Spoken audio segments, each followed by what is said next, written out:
Bienvenidos al último episodio del programa Puentes de este 2025, en el que recorrimos un montón de temas y un montón de aspectos. Y en este último programa estamos nuevamente con José Lumerman, psiquiatra de la Clínica Austral de la ciudad de Neuquén. Bienvenido, José, ¿cómo estás? Muy bien, ¿qué tal, Ana? Bien, muy bien. Bueno, en el episodio anterior hablamos de cosas muy interesantes de la psiquiatría en general, pero nos basamos en la psiquiatría comunitaria. Sí, Me quedaron cosas pendientes de preguntarte que tiene que ver sobre todo con la formación de los nuevos colegas tuyos, ¿no? ¿Qué cosas te parecen importantes que los nuevos colegas deberían focalizar en su formación?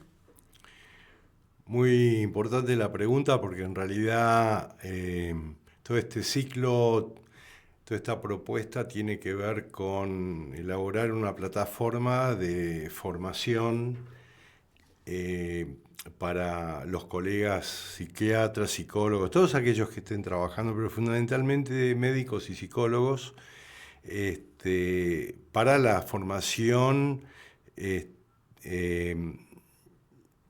digamos, sólida en estos tiempos, especialmente para los más jóvenes, ¿no?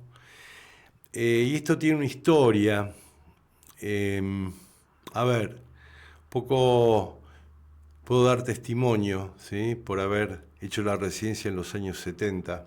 Hablamos la otra vez de los maestros Claro, que ustedes exactamente. tuvieron en su momento. Exactamente. Quizás la generación actual no lo tiene o no lo sé. ¿Qué pensás vos que deberían hacer entonces?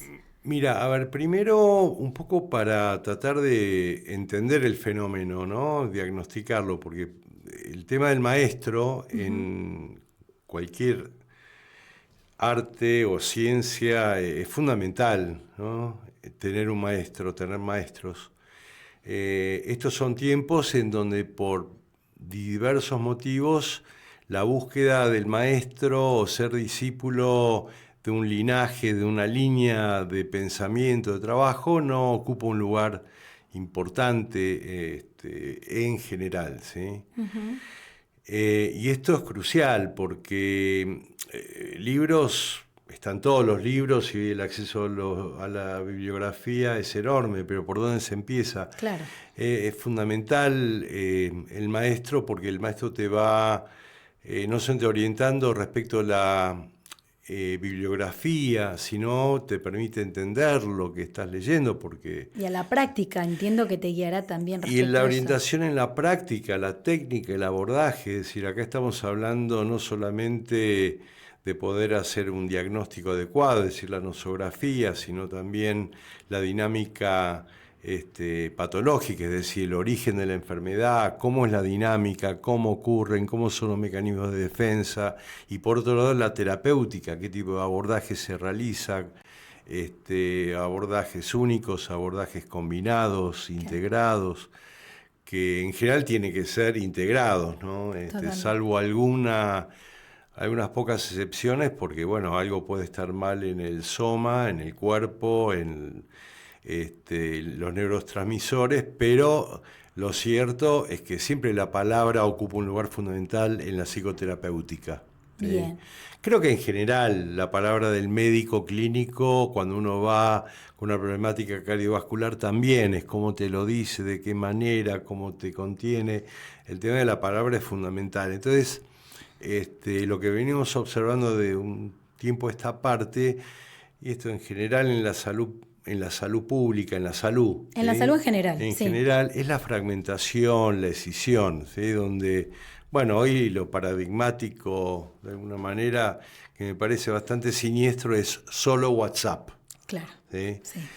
Que rompe totalmente con, sería... La perspectiva humana del... y el contrato, Contrato. uno establece un contrato con su médico, uno no va al médico para saludarlo, uno va al médico porque sufre, Porque porque tiene duele. miedo, porque duele, porque siempre aparece el tema del miedo a estar mal, a quedar discapacitado, a morir, bueno, todos los... Sí, todos los la- fantasmas que uno tiene con los dolores que... claro, Ahora, decís algo muy interesante que me ha pasado a mí, como cualquier persona. Cuando uno va a ver un médico, una de las cosas que detecta es cuán humano es, aparte de cuánto sabe, ¿no? Y esto que vos decís de la también tiene que ver con la humanidad en el trato. Exacto. Bueno, que tiene que ver, por eso volvamos al tema de la formación, porque eso te lo enseña un maestro. Mm. A ver, mi maestra, uno de mis maestros, mi maestra, la doctora Lía Ricón, nos explicaba que un paciente mejora. Y en realidad, claro, cada uno piensa que lo que aportó fue lo que lo hizo mejorar, que por supuesto todo, pero cuando uno habla con el paciente, de repente capaz que el paciente dice, no, fue aquella vez que tuve una crisis en donde el enfermero me miró con ojos de amor. amor y cuando me puso la inyección me hizo todo lo posible para que no me doliera, entonces ahí sentí confianza. Claro, ahí empezó en realidad el camino de la apertura, de la confianza respecto del tratamiento, porque bueno, uno tiene que tener confianza y sentir tranquilidad respecto de aquel que desarrolla la terapéutica, por ejemplo, ¿no? Cuando uno va al quirófano. Claro. ¿Sí? La confianza es fundamental porque ahí es volveré, no volveré, digamos, el fantasma. Claro. Y esto de la entrega, y la entrega depende, pero la entrega del paciente depende de justamente, serían las señales que le da el médico respecto de su compromiso con el paciente, del afecto, del deseo de curar del médico, todo eso hace a la integralidad del tratamiento y tiene tanta importancia como el resto de las intervenciones. Entonces, bueno, por un lado, esto que vos señalás que es fundamental, que se fue por algún motivo perdiendo, yo ubico esto, a ver, en la Argentina hay que ubicarse en los años 60, 70, eran épocas oscuras, ¿sí? De dictadura, bueno, que digamos, concluye siniestramente con el proceso y Malvinas, ¿no? Sí. Fue una época en donde hubo un retroceso en todo, y en salud mental particularmente, lo que llaman la psiquiatría, porque los profesionales de salud mental, muchos fueron secuestrados, se cerró la facultad de psicología, es decir, fue particularmente denso, bueno... O atacado ese espacio. Porque, digamos, todo lo que tuviera que ver con el pensamiento era vivido como peligroso por estas personas, digamos. Sí. Y en esa época, digamos, hubieron como pequeños refugios, ¿sí? Para continuar el trabajo, el desarrollo, el aprendizaje, en mi caso la residencia. Entonces el italiano fue uno de los lugares. Entonces en esa época había una fuerte corriente psiquiátrica dinámica. La escuela francesa con Henri Ey fue como la vanguardia, en ese sentido se lo tomó acá. Y fue una época en donde había claridad respecto de la nosografía, es decir, la semiología, cómo se investiga para saber cuál es la enfermedad, el tipo de enfermedad, el ordenamiento de las enfermedades. Había como una claridad en la clínica y en la nosografía, ¿sí? Nosografía significa el ordenamiento de los diagnósticos de acuerdo a signos y síntomas prevalentes, etc. Claro, porque entiendo que si se hace un mal diagnóstico, por supuesto todo lo que deriva posterior a eso es absolutamente errado. El diagnóstico, si no tenés un diagnóstico, es como estar tirando con una escopeta al aire, digamos, con una venda puesta en los ojos, digamos, tirás y te esperás que te salga bien. Y eso fue muy importante, y hubo camadas y camadas de psiquiatras dinámicos, por eso se llama psiquiatría dinámica, porque por un lado se tomaba el tema de la psiquiatría orgánica, farmacológica, pero por otro lado se incorporaba el pensamiento y la teoría psicoanalítica, claro, para entender las dinámicas, ¿sí? Que por supuesto, el tema de las dinámicas son son teóricas y es lo que uno va imaginando, pero la verdad que la teoría psicoanalítica tiene fuertes bases sólidas respecto de sus fundamentos y por otro lado la utilidad que tiene para poder entender qué es lo que está pasando en ese aparato psíquico, ¿sí? Claro. En esa mente. Y eso fue fundamental. Y de repente, en los años 80, aparece, ¿no? Con la apertura, aparece todo un movimiento que ya se llama, ¿no? Movimiento sistémico de la teoría de los sistemas, que venía de Palo Alto, que por supuesto era muy interesante, que tenía que ver poco con pensar las cuestiones diagnósticas desde las dinámicas familiares, ¿no? En principio eso es lo que uno tomaba, ¿no? De la teoría de los sistemas. El problema es que por algún motivo, no sé si acá, en todo el mundo, pero acá de repente se cuestionó el tema del diagnóstico. Entonces, de repente aparece algo como que no hay que hacer diagnóstico porque se estigmatiza al paciente. Ajá, y entonces, ¿cómo se hace con el paciente? Entonces, bueno, era una buena pregunta, ¿no? Porque se llegó... este tema es como el terraplanismo. Sí. Vos le preguntás a un terraplanista y te da fundamentos, que hay 3 elefantes gigantes sosteniendo la Tierra, una tortuga o Atlas, que Sí. no importa. El tema es que, pero esto planteado por gente, teóricamente los maestros, porque todavía estaba la tradición de los maestros, en general, en donde en lo concreto yo me acuerdo que vino acá un psiquiatra del Hospital Parisien, que era teóricamente un maestro, y le pregunto, pero usted lo que dice es que no existe la esquizofrenia, y me dijo, efectivamente no existe la esquizofrenia. El planteo...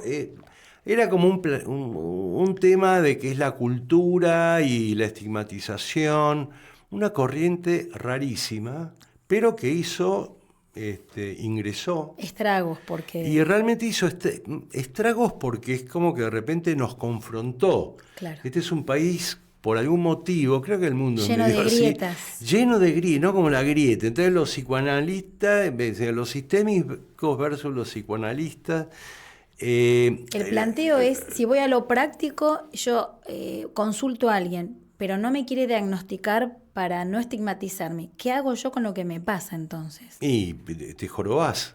Claro. Es decir, quedás confundido, digamos. Yo lo estoy planteando un poco como para que se pueda ir entendiendo cómo se fue perdiendo. Esto pasó dentro de la psiquiatría, ¿no? Los que nos ocupamos de la salud mental, pero después creo que se amplió.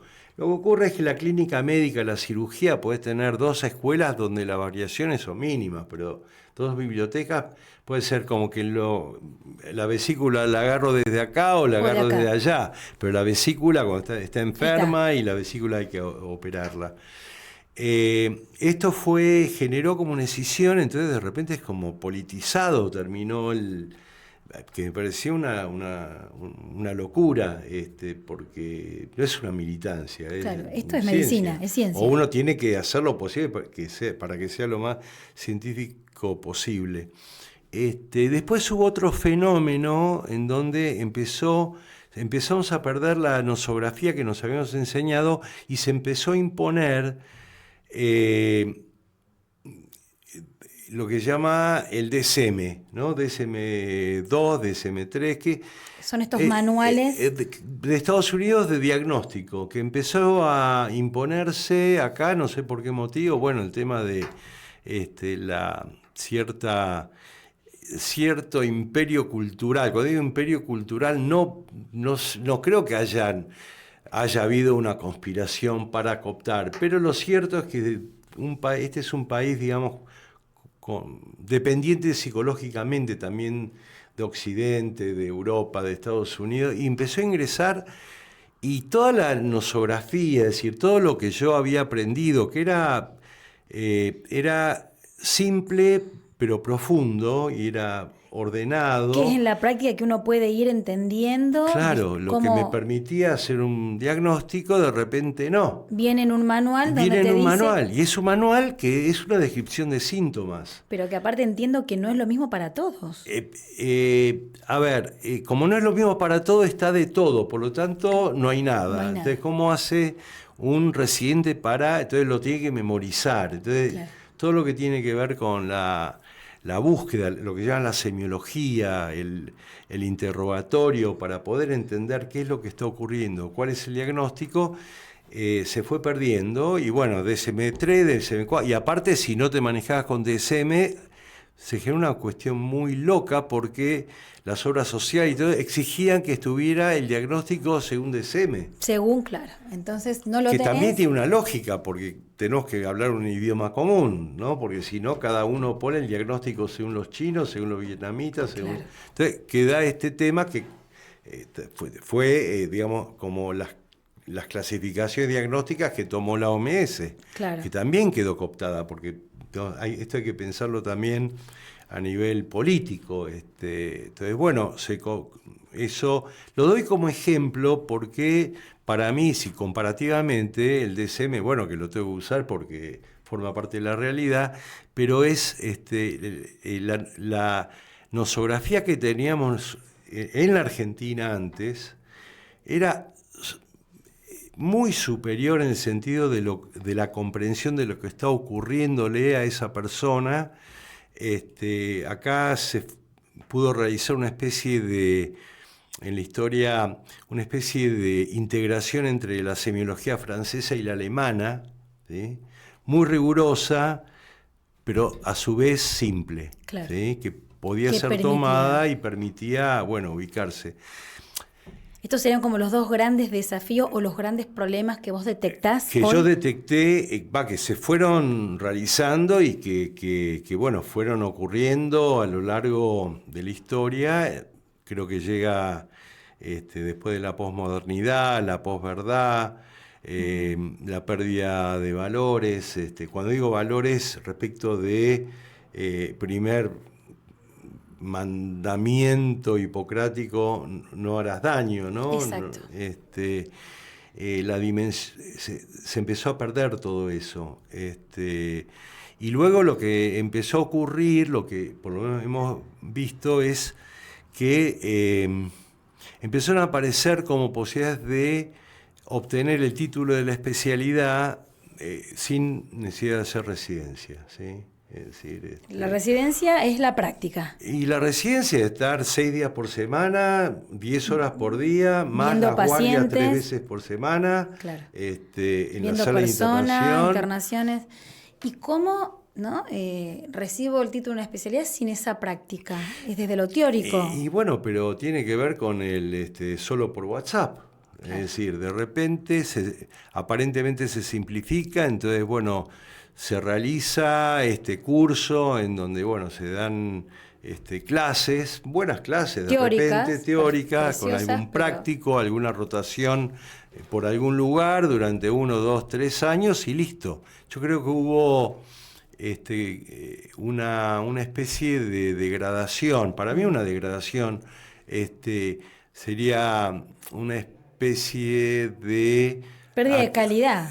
Y la consigna es simplifiquémoslo, esto está bueno, se puede, aquello es innecesario, no sé, Bien. las excusas que Que quieran poner. Ahora, Lo cierto es que la formación termina quedando fragmentada, sin poner en duda, en cuestión la calidad de las clases, los docentes, y ni te cuento después del Zoom. Claro. Sí, después de la Desde pandemia, claro, en donde ya ni tiene que ser presencial, sí, ya ni lo ves. Hay muchas carreras que directamente son online. Y bueno, esto afectó profundamente todo qué es lo que estamos viendo, porque, y lo digo con todo respeto y entendiendo que, bueno, que los más jóvenes están buscando su camino y es un esfuerzo y es una búsqueda. Pero lo que estamos viendo desde el Instituto Austral de Salud Mental, que es un centro de derivación, Que está hace muchísimos años. que está hace 32 años, vamos a cumplir en febrero, que la gente viene muchas veces sin un diagnóstico, derivada sin diagnóstico, sin hipótesis, se llama psicopatológica, muchas veces con diagnósticos cerrados. Claro, mal diagnosticados. Mal diagnosticados. Entonces, uno, bueno, a partir de ahí empezamos a conversar y decir, bueno, ¿qué tal si pensamos una plataforma para que, hablando de Neuquén fundamentalmente, nuestros jóvenes, y no sé de los jóvenes y no tan especialistas, tanto médicos como psicólogos, tengan la oportunidad de escuchar y de aprender de los maestros actuales, ¿sí? Claro. Que tenemos muchos, pero están como aislados. Claro. Son excelentes especialistas, con mucho conocimiento, que han escrito, pero que están en el closet, nadie sabe de ellos. Claro, ¿sí? Nadie los busca, los consulta. Y esta es la propuesta. La propuesta tiene que ver con elaborar una plataforma para poder escuchar y aprender de aquellos que serían los maestros de la actualidad, maestros en el sentido de los que saben, los que tienen conocimiento profundo del tema de una manera bien sistematizada, para que la población de profesionales de nuestra región tengan acceso a ese conocimiento y levantar, digamos, la calidad de los servicios de salud mental para la población. Claro. Pensando fundamentalmente que estos son tiempos de post-pandemia en donde, bueno, lo hablamos el otro día, sí. La incidencia y prevalencia de enfermedades mentales es cada vez más alta, claro. particularmente en jóvenes, pero por otro lado, los cuadros psicológicos han cambiado. Hoy Claro, las pantallas han modificado absolutamente Las pantallas, las dinámicas familiares, las separaciones, la posverdad, todo eso cambió. Entonces, por lo tanto, hoy los trastornos, también, las patologías, son distintos. Y los mecanismos para tratarlas tienen que variar. Y tienen que, claro, son otros, hay que repensar muchas formas de abordaje, que es lo que hacemos en la Austral permanentemente, pero para eso tenés que trabajar en equipo, es decir, estar interconectados, ¿sí? Claro. Es como cualquier sistema, el médico general que recibe el paciente y diagnostica un infarto, tiene que tener criterios similares al que está en terapia intensiva que va a recibir al paciente con infarto y entender fundamentalmente lo mismo respecto de la patología, las indicaciones farmacológicas básicas, ¿sí? Claro.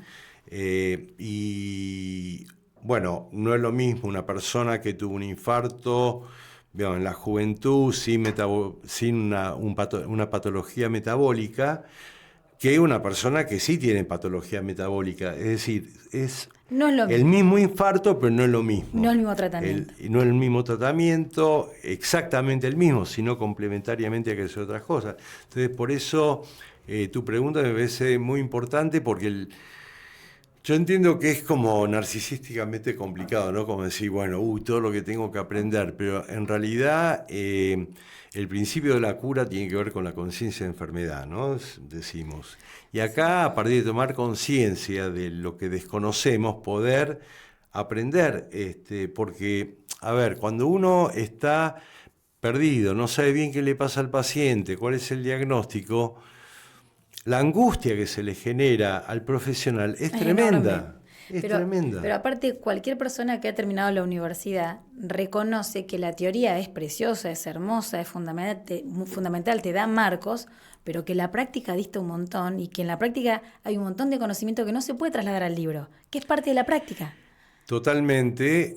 Y a eso le agregaría que, a diferencia de cirugía, clínica médica, ¿no? Como las dos madres de neurología, etcétera, psiquiatría es una de las cortitas, que duran, un mes, 2 meses, en mi época, no sé ahora cuánto, pero no hay rotación. Entonces es mucho más abstracto, es decir, claro. Es más complejo. Ni siquiera se aprende la teoría, creo yo, Claro. adecuadamente. A diferencia de repente de lo que ocurre en cirugía o clínica médica o neurología o todo lo que tiene que ver con diabetología, que bueno, está dentro de la clínica médica. Por eso, los que trabajamos en esto, tenemos que estar permanentemente abiertos porque es teoría que tenemos que reconfirmar permanentemente en la práctica. Porque si no el riesgo es que nos sopla el viento y de repente nos meta adentro cualquier fórmula o cualquier teoría, como digo, terraplanista, Claro. ¿sí? Sin ofender a nadie, pero me acuerdo que de repente esta vacuidad, este vacío de exigencia científica terminó generando, bueno, y yo doy flores de Bach, Claro. y yo meditación trascendental, que está bien, digamos, podés poner meditación trascendental, pero tenés que hacer un diagnóstico. Claro. Y tenés que saber el diagnóstico, cuáles son los orígenes de esa enfermedad. Y tenés que saber el diagnóstico cardiológico de un infarto. Y tenés que también tener conocimiento respecto del origen de aquello que generó el infarto para poder, si no conoces el origen, tampoco vas a desarticular lo que está ocurriendo. Se genera ahora. Exacto. Entonces, porque si no te vas a quedar solamente dando la pirineta para que... Exacto. El síntoma. El desconocimiento respecto del origen de la enfermedad le quita muchas posibilidades al paciente de dar una hoja de ruta del tratamiento. Está perdido. Ahora, escuchándote, creo que es profundo lo que decís. ¿Qué mensaje le darías a los nuevos jóvenes, a los que se han recibido hace poco, a los que sienten que esto les pasa y que, bueno, nos puede haber pasado a todos en algún momento? ¿Qué mensaje vos le darías? Bueno, el mensaje tiene que ver con, primero, no sentir vergüenza ni pudor por la inseguridad o lo que no se sabe, porque a todos nos pasa, ¿no? Me acuerdo el primer día de residencia, yo me planteaba qué estoy haciendo acá, claro. El impostor, ¿no? Se llama el síndrome del impostor, que es algo que afecta mucho no sé, seguramente también a los psicólogos, los que nos dedicamos a la clínica, ¿quién soy yo para esto? Para esto, sí. Y de ahí aparece el furor curandi, ¿no? Que quiero curarlo todo el mundo. Estoy todo el tiempo hablando de esto, haciendo esto. Por un lado, reconocer esto, ¿sí? Y tomarse el trabajo, así como uno elige en la vida donde uno tiene que tomarse el trabajo de buscar cuál es la mejor casa o departamento donde uno va a vivir, invertir. O el auto. Bueno, en esto también, como decir, dónde están los mejores lugares de formación. Hoy día la tecnología en ese sentido también ayuda. Facilita. Esa búsqueda de maestros o instituciones serias y dar ese trabajo para... Y ponerle horas, uno nunca deja de estudiar, uno nunca tiene que dejar de estudiar porque uno nunca lo sabe. La actualización todo, es permanente. Pero especialmente a los más jóvenes les recomiendo, más que recomendaciones como háganlo, estudiar en grupo, juntarse con otros. Nos cuesta, ¿viste? De repente mostrar lo que no sabemos, ¿sí? Levantar la mano y hacer una pregunta a ver si no entiendo, todos se ríen, no puedo, claro, no sé, claro. Exponerse, porque en realidad es eso, y ¿no? es como confiar que el grupo con el que uno está no tiene 15 años, somos todos grandes, el que está ahí adelante es un colega que sabe más que uno y que estuvo en el lugar de uno, exacto. Y por lo tanto poder preguntar, pero fundamentalmente estudiar. En humildad, ¿no? Sí. Con absoluta humildad. Pero estudiar con mucho esfuerzo, porque simplemente hay que recordar, ¿no? Que hoy ya no está eso. La prueba de fuego en medicina era anatomía. Es decir, uno salía del secundario, no terminaba el secundario y llegaba a la Facultad de Medicina, iba a comprar los libros, y anatomía era la grande y el filtro. Y claro, de repente uno iba a comprar el libro y eran los 3 tomos de anatomía, ¿sí? Y eran enormes. Entonces uno pensaba, ¿cómo voy a hacer para estudiar todo no voy a esto? poder estudiar, no, me da la cabeza. Y bueno, y en realidad no hay misterio, no es milagro, son horas y horas y horas que uno con otros amigos, ¿no? Uno hacía el café, se ayudaba mutuamente, y hacía el testú, me acuerdo, ¿no?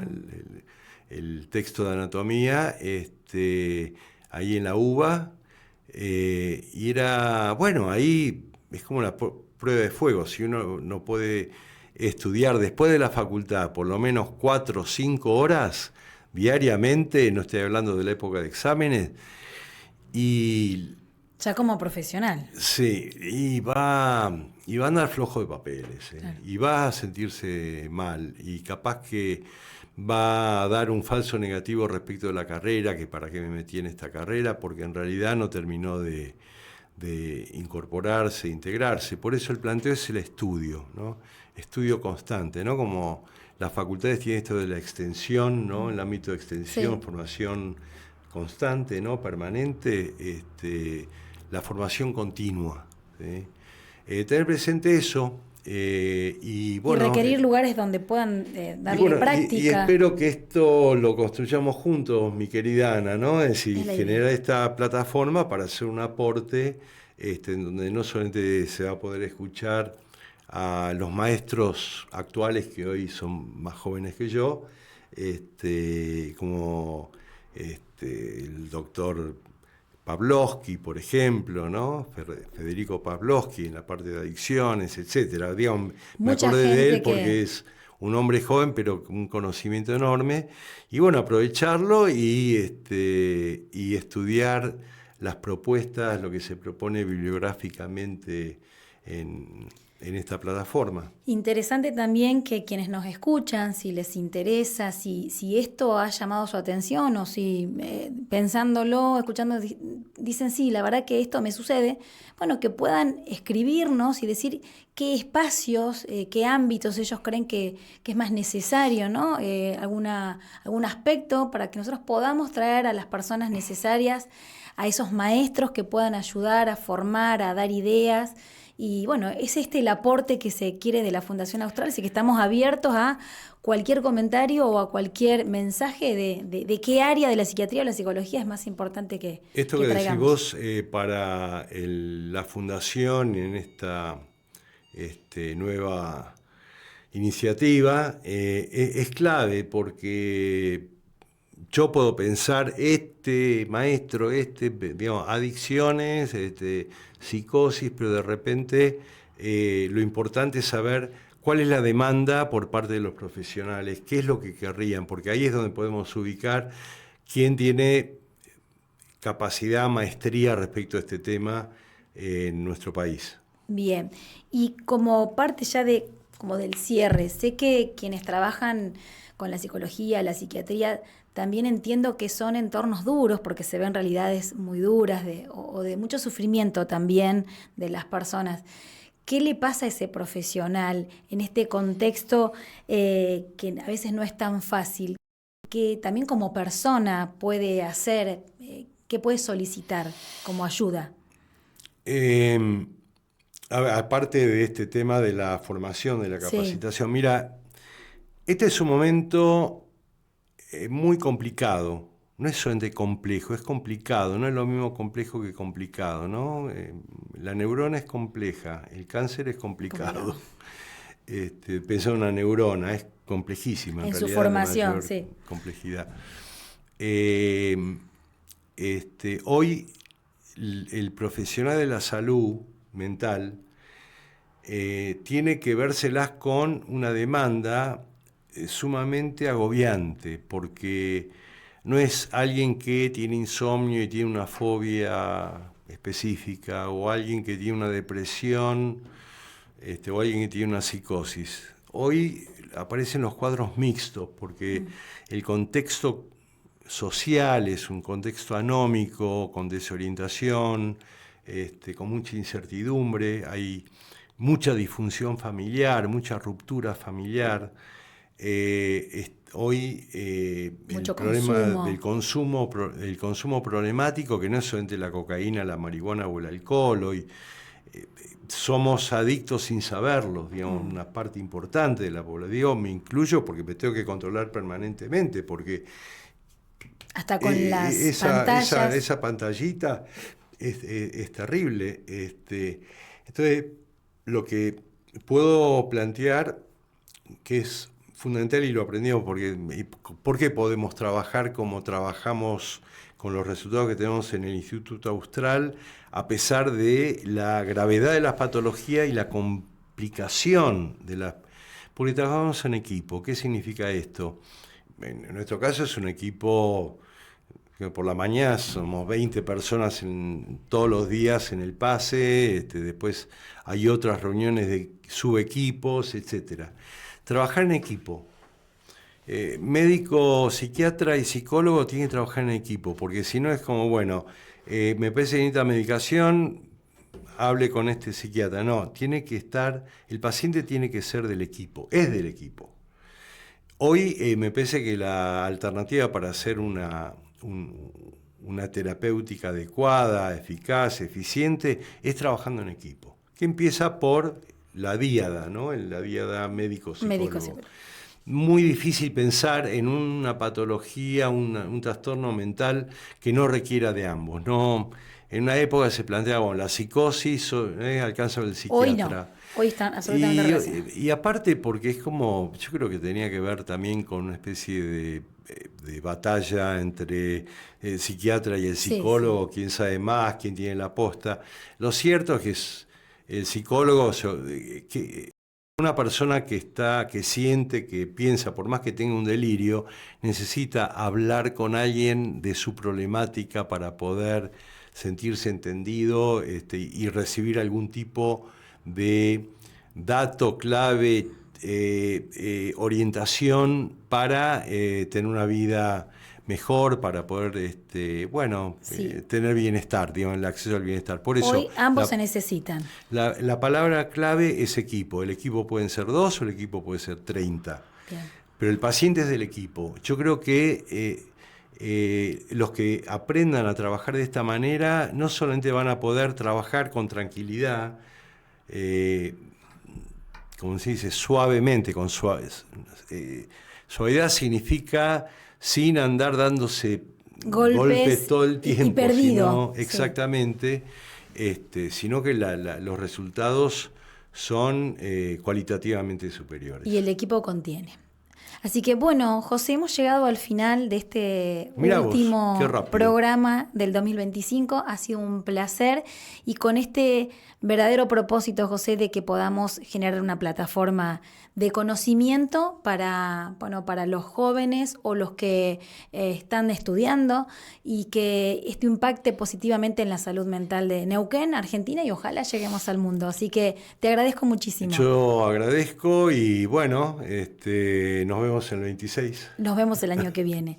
Y a ustedes muchas gracias por acompañarnos. Recuerden la invitación que les hacemos de escuchar este programa. Cualquier duda, inquietud o propuesta de algún área que ustedes quieran que tratemos con algún profesional específico, acá estamos para ayudarlos desde la Clínica Austral. Muchísimas gracias y nos vemos el año que viene.